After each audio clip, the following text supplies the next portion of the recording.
আসসালামু আলাইকুম। এই সরকার মুক্তিযোদ্ধাদেরকে যথেষ্ট সম্মান করে বলে গলা ফাটিয়ে ফেলে, কিন্তু তারা মুক্তিযুদ্ধের একজন সেক্টর কমান্ডার জিয়াউর রহমানকে তারা স্বাধীনতা বিরোধী বলে গাল দিতে তারা একবারে পিছপা হয় না। মেজর জরিল বেঁচে থাকা অবস্থায় স্বাধীনতা বিরোধী তকমা নিয়েই উনি পৃথিবী থেকে চলে গেলেন। দেশ স্বাধীন হওয়ার পর বাংলাদেশে যারাই সরকারের বিরুদ্ধে তাদের আওয়াজ তুলেছে তাদেরই অনেককে মরে যেতে হয়েছে।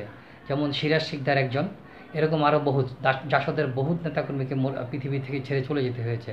হয়তো তাদের কোনো অস্তিত্বই খুঁজে পাওয়া যায়নি, তাদের লাশ কোথায় কি কিছুই জানা যায়নি। 1971 সালের মুক্তিযুদ্ধে যেমন অনেকের লাশ পাওয়া যায়নি, ঠিক তেমনইভাবে দেশ স্বাধীন হওয়ার পর সরকারের গুপ্ত বাহিনীর মাধ্যমে অনেকের লাশ গোপন করে ফেলা হয়েছে। সরকার তখন রক্ষী বাহিনী গঠন করেছিল, রক্ষী বাহিনী গঠন করে ঠিক আলবদরের কায়দায় রক্ষী বাহিনী গঠন করেছিল। আলবদর যে ধরনের কার্যক্রম করতো, রক্ষী বাহিনীও একই ধরনের কার্যক্রম করতো। সেই রক্ষী বাহিনীকে গঠন করে তারা তাদের গুপ্ত হত্যা চালিয়ে গিয়েছিল। ঠিক এখন যেটা তারা করছে ছাত্রলীগের মাধ্যমে, ছাত্রলীগ তাদের একটা আলবদর বাহিনী, যুবলীগও অনেকটা তাই। তো ছাত্রলীগ যেহেতু সব কাজে তারা আলবদরের ভূমিকায় অবতীর্ণ হয়, তারা ছাত্রলীগ হয়েও তারা ছাত্রদের বিরুদ্ধে অবস্থান নেয়। তখন আসলে তাদেরকে মানে আর মানে আওয়ামী লীগের যদি কোনো সন্ত্রাসী সংগঠন থেকে থাকে, সেটার প্রথম এবং সিংহভাবে নেতৃত্বে থাকে ছাত্রলীগ। তো এই ছাত্রলীগ আলবদরের ভূমিকায় অবতীর্ণ হয়েছে। 1971 সালের আলবদর কতটুকু নৃশংস ছিল আমি জানি না, যেহেতু আলবদর দেখার সুযোগ হয়নি, শুধু আমরা গল্প শুনেছি। তবে এই যুগের আলবদর দেখে আমরা বুঝতে পারি কতটুকু নিষ্ঠুর ছিল তারা। তো এইসব ঘটনা ঘটতে থাকে আর মুক্তিযোদ্ধাদেরকে যখন অসম্মান করা হয়, তখন যেহেতু তারা সরকার অর্থাৎ আওয়ামী বিরোধী একটা শক্তি ছিল, সেহেতু সেই সব মুক্তিযোদ্ধাদেরকে যদি অপমান করেন আপনি হাবা পাবেন, তালি পাবেন। প্রগতিশীল নাসিরুদ্দিন ইউসুফ বাচ্চু মুক্তিযোদ্ধা, একজন নাট্যকর্মী, উনিও তালি দিবেন।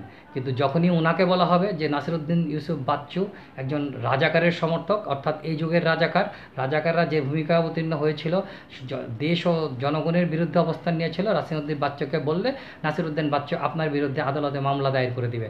একজন মুক্তিযোদ্ধাকে অপমান করা হয়েছে। কাদের সিদ্দিকী 40 বছর 50 বছর মোহাম্মদপুরের বাড়ি অবৈধভাবে দখল করে রাখবে, সেটা নিয়ে আপনি এখন যদি কথা বলতে যান, কাদের সিদ্দিকী চাইলে আপনার বিরুদ্ধে মামলা করে দিতে পারে। যদিও কাদের সিদ্দিকী কিছুদিন আগে এটা সরকারিভাবে বরাদ্দ পেয়েছেন।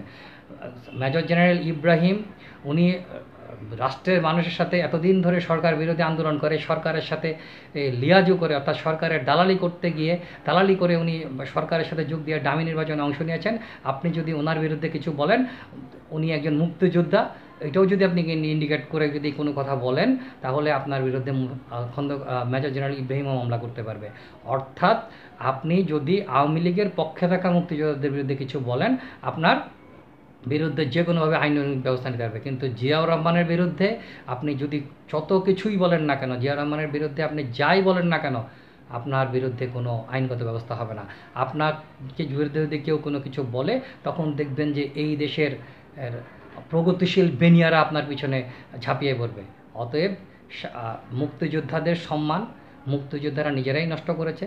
আবারও বলি, কাদের সিদ্দিকী বাংলাদেশের 71 সালের একজন বঙ্গবীর, কিন্তু দেশ স্বাধীনের পর ইনি একজন বঙ্গচোর। ওনার প্রতিষ্ঠান বাংলাদেশের যে ক্ষতি করেছে, আমি জানি না কখনো এটার মানে কোনো তদন্ত হবে কিনা। তদন্ত হলে এই বঙ্গবীর থেকে তাকে বঙ্গচোরে উপাধি দেওয়াটা তখন হবে যে বুদ্ধিমানের কাজ। যাই হোক, এগুলা কথাবার্তা বলে কোনো লাভ নাই, এগুলার আসলে কথাবার্তার কোনো ভ্যালুও নাই। তারপরেও বললাম রাগ এবং ক্ষোভ থেকে। ধন্যবাদ।